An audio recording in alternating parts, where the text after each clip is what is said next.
ഞാൻ നിങ്ങളെ രമ ചേച്ചി MVയിലേക്ക് സ്വാഗതം. ഞാനിന്നിവിടെ ചെയ്യാൻ പോകുന്നത് ഒരു നാരങ്ങ അച്ചാറാണ്. നാരങ്ങ അച്ചാർ എന്ന് പറഞ്ഞാൽ ഇതാണ് ഈ നാരങ്ങ. ഈ നാരങ്ങയുടെ പേര് ഗണപതി നാരങ്ങ എന്നാണ് പേര്. ഇത് കിട്ടിയിട്ട് തന്നെ എൻ്റെ കയ്യിൽ കിട്ടിയിട്ട് തന്നെ കുറച്ച് ദിവസമായി. വീഡിയോ പിടിക്കാൻ വേണ്ടിയാണ് ഈ അച്ചാറാക്കാതെ വെച്ചിരുന്നത്. ഇന്നിതാ പിടിക്കാനുള്ള സൗകര്യം കിട്ടി അങ്ങനെ ചെയ്യുന്നു. ഇതിന്റെ ഫ്രണ്ട് ഭാഗം ഇങ്ങനെ കൂർന്നിരിക്കും. ഇതെന്ന് പറഞ്ഞാൽ നമ്മൾ ഈ ഗണപതി ഗണപതി എങ്ങനെയാണ് പൂജിക്കുന്നത് അതുപോലെയാണ് ഈ നാരങ്ങയും ആൾക്കാർ വെച്ച് പൂജിക്കുകയെടുക്കുക എല്ലാം ചെയ്യുന്നത്. ഇതിനെന്ന് പറഞ്ഞാൽ ഭയങ്കര ഭയഭക്തിയോട് കൂടിയാണ് ഈ നാരങ്ങ എല്ലാവരും ഉപയോഗിക്കുന്നത്. അങ്ങനെ എനിക്കിത് കിട്ടിയിട്ട് തന്നെ ഏകദേശം 2 മാസമായി ഈ നാരങ്ങ എൻ്റെ കയ്യിൽ കിട്ടിയിട്ട്. അതേസമയം മറ്റുള്ള നാരങ്ങയാണെങ്കിൽ പെട്ടെന്ന് ചീത്തയായി പോകും. ഇത് കൊണ്ടുവന്ന അന്ന് തൊട്ടേ ഇതേപോലെ ഇരിക്കുന്നു. അതുകൊണ്ട് ഇന്നതെടുത്ത് അച്ചാറാക്കാം. ഇത് അച്ചാർ ഉണ്ടാക്കണത് എങ്ങനെയാണെന്നുള്ളതിനെ കുറിച്ച് പറഞ്ഞുതരാം. അങ്ങനെ ഗണപതി നാരങ്ങ ചെറുതായിട്ട് മുറിച്ച് വെച്ചിട്ടുണ്ട്. ഇതിന് ചേർക്കേണ്ട സാധനങ്ങൾ എന്തൊക്കെയാണെന്നുള്ളതിനെ കുറിച്ച് പറയാം. ഇതിപ്പോ നമ്മൾ മുളക് പൊടി ചേർക്കുന്നില്ല. ഇത് മഞ്ഞ കളറിൽ അച്ചാറാക്കാനാണ് ഞാൻ ഒരുങ്ങുന്നത്. അതെന്തൊക്കെയാണെന്നുള്ളതിനെ കുറിച്ച് പറയാം. പച്ചമുളക് 5 പച്ചമുളക് അരിഞ്ഞ് വെച്ചിട്ടുണ്ട്. ഇഞ്ചിയും വെളുത്തുള്ളിയും ചതച്ച് വെച്ചിരിക്കുന്നു. കറിവേപ്പില ആവശ്യത്തിന് എടുക്കണം.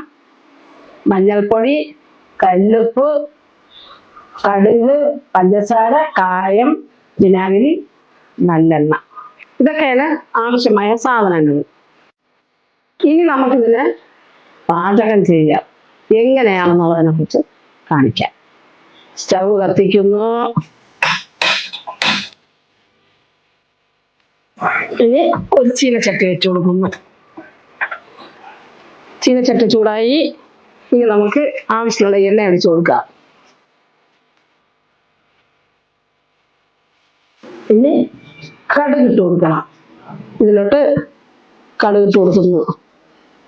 ഒരു 1.5 സ്പൂൺ കടുകിട്ട് കൊടുത്തു.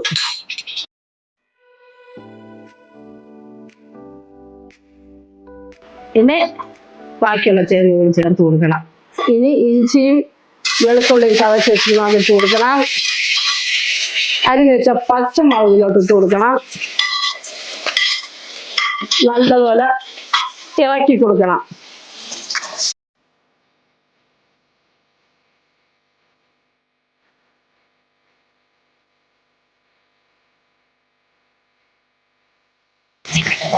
നല്ലൊരു മണം വരുന്നുണ്ട്. ഇനി ഇതിലോട്ട് നമുക്ക് കറിവേപ്പില ഇട്ട് കൊടുക്കണം.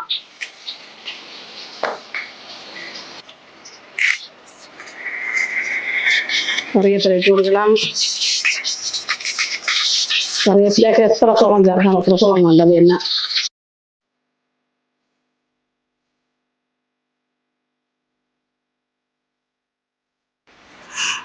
ആവശ്യത്തിന് ഉപ്പിട്ട് കൊടുക്കണം. ആവശ്യത്തിന് ഉപ്പ്.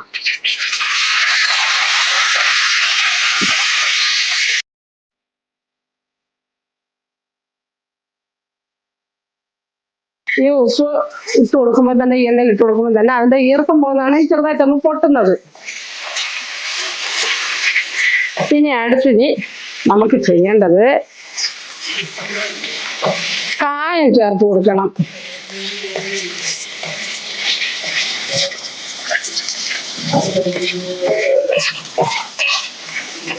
ഇത് നല്ല മണമുള്ള നല്ലൊരു കായമാണ്.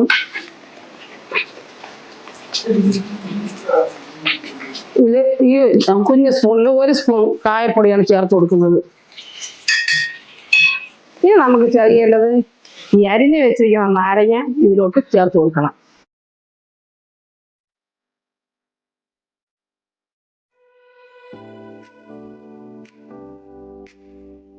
ഇനി നമുക്കിതിലോട്ട് മഞ്ഞൾപ്പൊടി ഇട്ട് കൊടുക്കണം.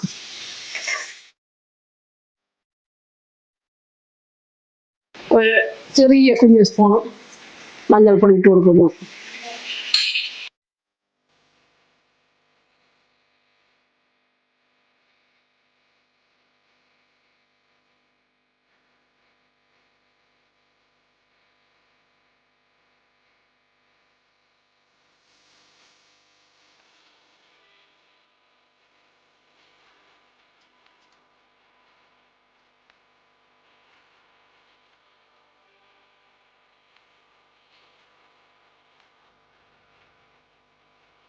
ഇനി ഇതിലോട്ട് പഞ്ചസാര 1 സ്പൂൺ പഞ്ചസാര ചേർത്ത് കൊടുക്കണം. എന്ന് വെച്ചാൽ കയ്പും കയ്പും പുളിപ്പും ഉള്ളതുകൊണ്ട് ഇത്തിരി പഞ്ചസാരയും കൂടി ചേർത്ത് കൊടുക്കുമ്പോൾ നല്ല ടേസ്റ്റാണ്. ഇതിനു വേണ്ടിയാണ് ഈ പഞ്ചസാര ചേർത്ത് കൊടുക്കുന്നത്. 1.5 സ്പൂൺ പഞ്ചസാര ഞാൻ ചേർത്ത് കൊടുത്തിട്ടുണ്ട്. എന്നിട്ട് നല്ലപോലെ ഇളക്കി കൊടുക്കണം. നല്ലപോലെ ഇളക്കി കൊടുക്കണം. തീ കുറച്ച് വെച്ച് കൊടുക്കണം. തീ കുറച്ച് വെച്ചിട്ട് നല്ലപോലെ ഇളക്കി കൊടുക്കണം.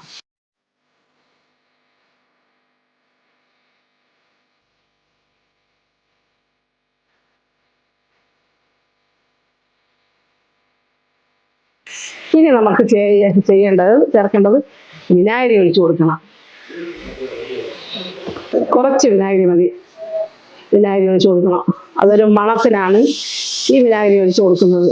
കുറച്ച് ദിവസം ഇരുന്നിരുന്നാൽ ഒന്നും ചീത്തവേ ഇല്ല.